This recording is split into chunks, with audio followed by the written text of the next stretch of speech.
Hey y'all, I'm Faith. Welcome back to my channel. If you're new here, welcome.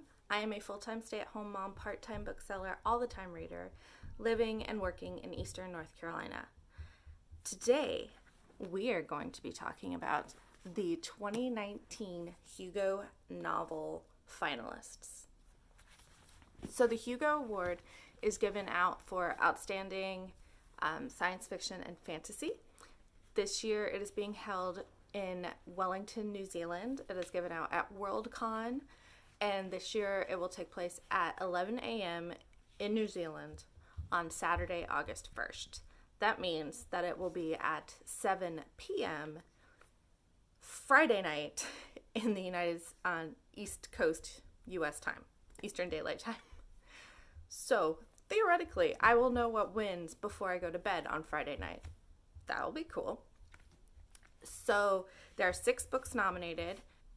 I own 5 physically, and the 6th one I listened to on audiobook. So let's get started. The first book, we're going to do these in order that I read them. Theoretically, I remember things. We'll see. So the first book is Shauna Maguire's Middle Game. This is a fantasy based in our reality, but not. It's about alchemy. The tagline is Godhood is attainable, pray it is not attained. And I think that's a pretty good summation of the book. It's about an alchemist who creates twins that are kind of like a balance of the universe, and he's part of this alchemical society that's trying to control reality, but he wants to become God. It is very complex. It is very confusing. The twins' names are Roger and Dodger, and they don't know each other. And so you're following them as they come together to create this power. I'll be honest, it's a very confusing book. It's a very good book. I highly, as I will say with several of these, recommend the audiobook. It is narrated by Amber Benson, who played Tara on Buffy. So she's like, as soon as I started it, I was like, oh my God, it's Tara. I listened to the whole thing in basically a day last year when we could leave the house. My husband took the kids to visit his parents, and I listened to this entire audiobook and cleaned the house, and it was amazing. And I miss 2019 reality. This is giant, and yeah, if you like weird fantasy fiction that's based in Earth, Shauna Maguire. Also, this cover freaks me out, so it sits behind the rest of my Shauna Maguires on my shelf because I can't look at it. Then we have Gideon the Ninth by Tamsin Moore. This is a swashbuckling space fantasy about necromancers. The through line for all these books is they're kind of hard to explain. They're really good, but they're kind of hard to explain. Gideon is an orphan living with the 9th house, which is there are 9 houses of the emperor, undying. The houses all have different forms of necromancy. And the 9th house guards the locked tomb, this is the first of the locked tomb trilogy.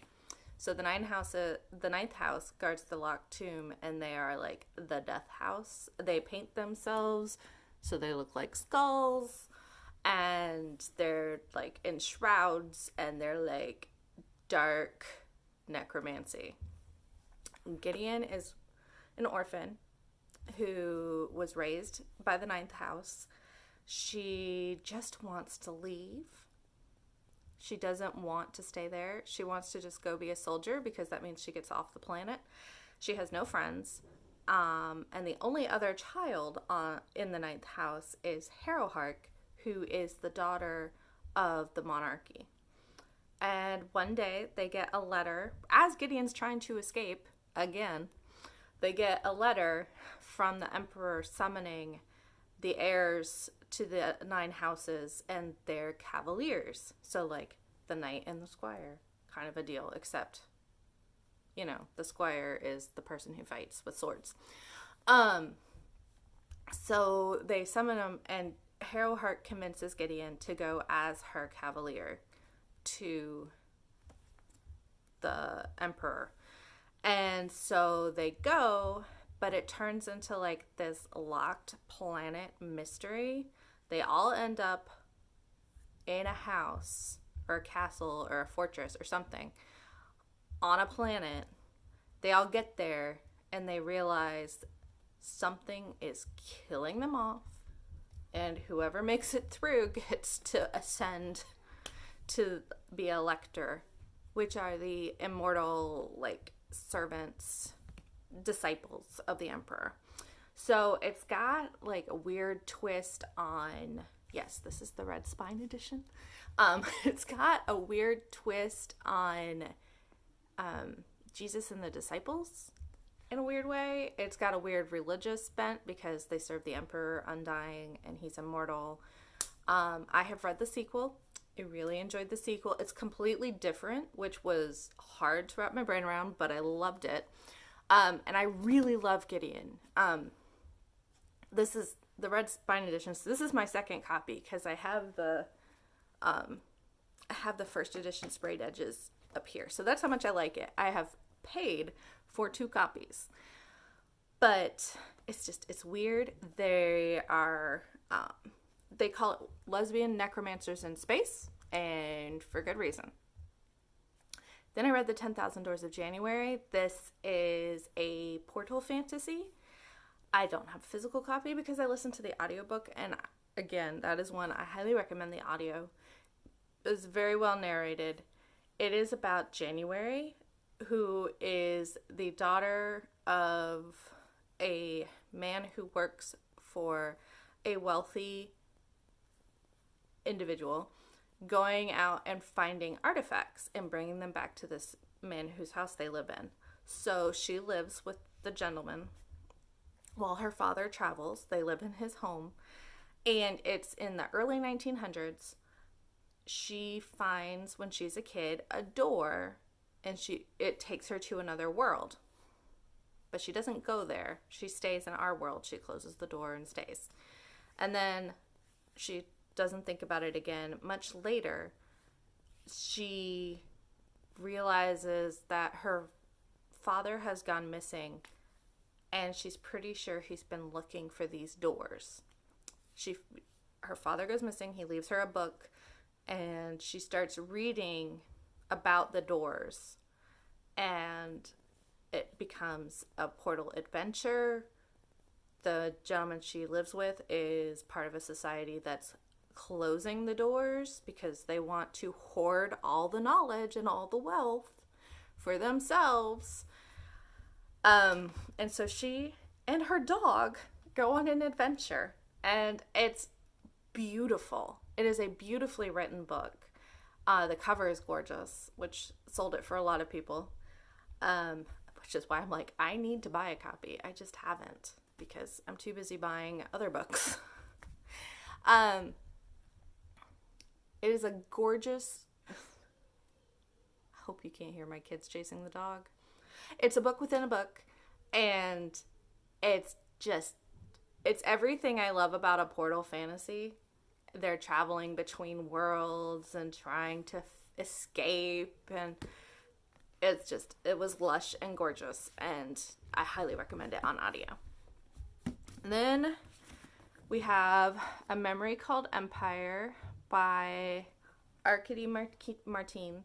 And while I really enjoyed the book that won the Nebula, I'm still kind of bummed that this didn't win because it's so good. It is a feminist space opera. It is about, let me make sure I get our characters' names right, Ambassador Mahit Dismayer, who travels to the Texikalani Empire. Ooh, my lighting blew out there. So it's about an ambassador from a spaceport who is sent to the empire that they live on the fringes of because the previous ambassador has disappeared. And the empire has summoned a new ambassador, and they don't know what happened to the old ambassador. They haven't heard from him in a decade. So she goes. What the empire does not know is that her society has created these implants in which they record the memories and consciousness. They make a copy of an individual's consciousness. So theoretically, every time the ambassador came back, he was supposed to get copied so she could get, when it was time for his successor, they would have all the knowledge and the cultural know-how that he had. Well, he hasn't been back in a decade, so she gets implanted with an old version of the ambassador. And then on the way there, something happens, and she's like, wait, is it damaged? What happened? So she's going in blind, which is what the empire thinks she's doing, but not what her people think she's doing. They think she's got all this extra knowledge. So she goes to try to figure out what happened to the ambassador and make sure relations with her spaceport are still good so that they don't get invaded. And while she's there, an invasion starts, and so she has to navigate that. It's a lot of court politics, which normally I'm like, okay, court politics. It is so well done. This is a heavy lift. Like, my brain hurt, but I loved it.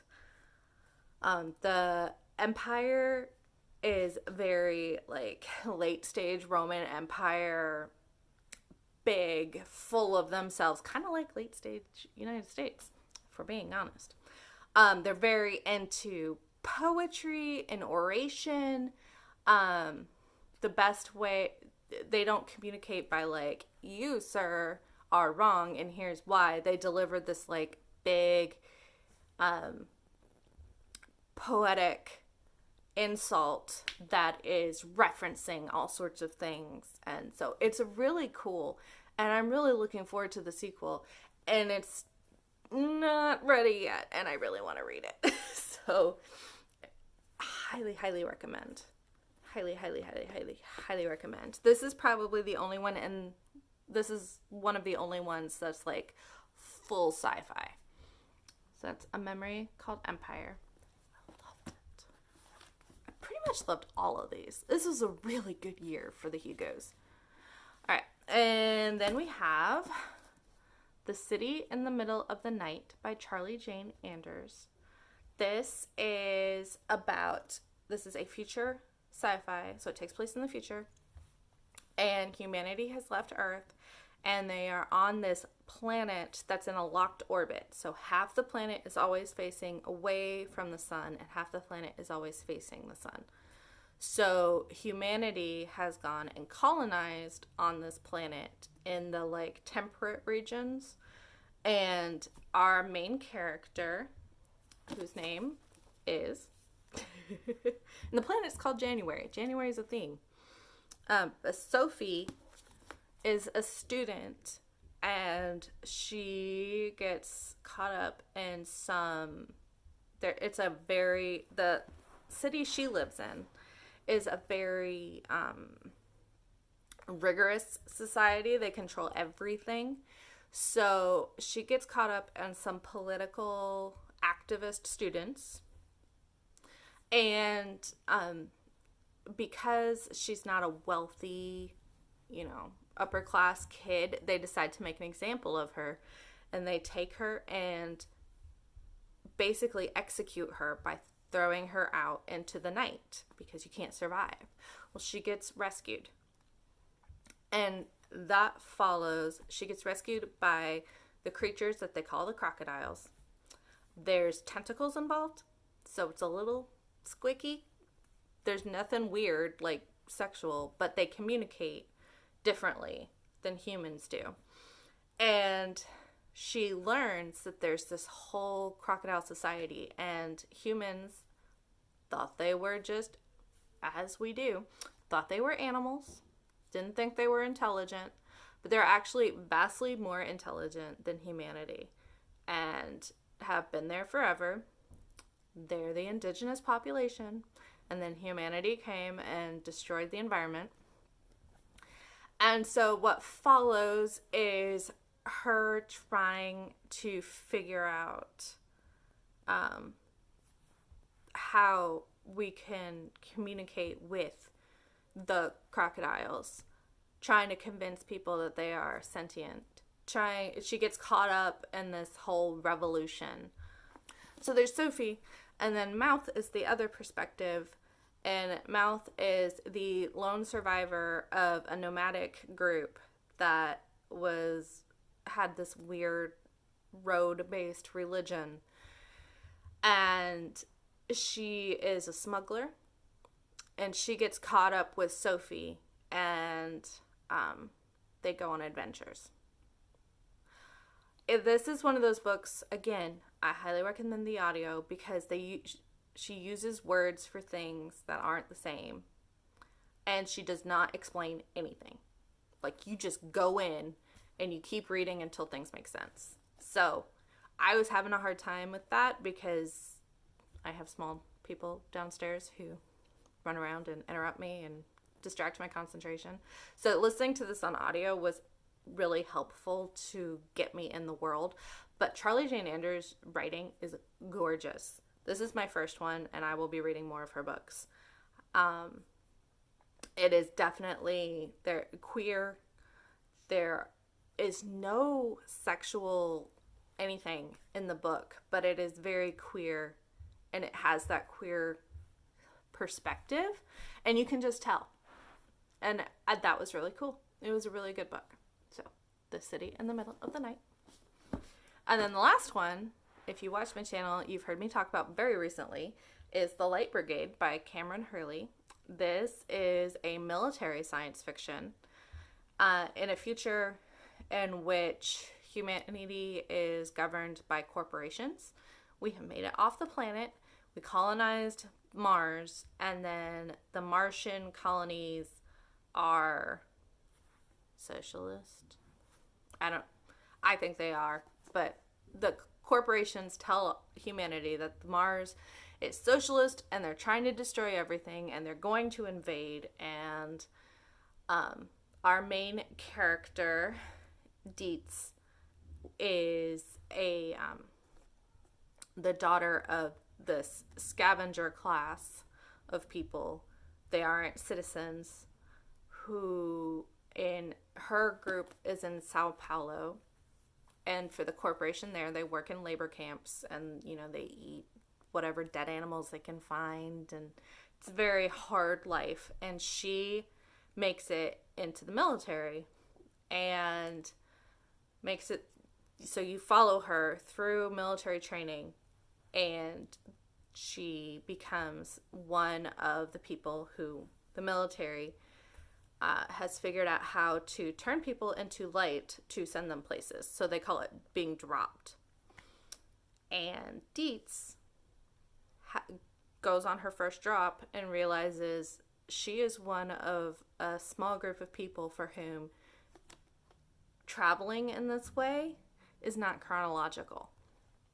So her life starts jumping around. And so the narration jumps around with her. And it's kind of confusing at first because you're like, wait, where are we? But Dietz is also confused, so you're confused with her.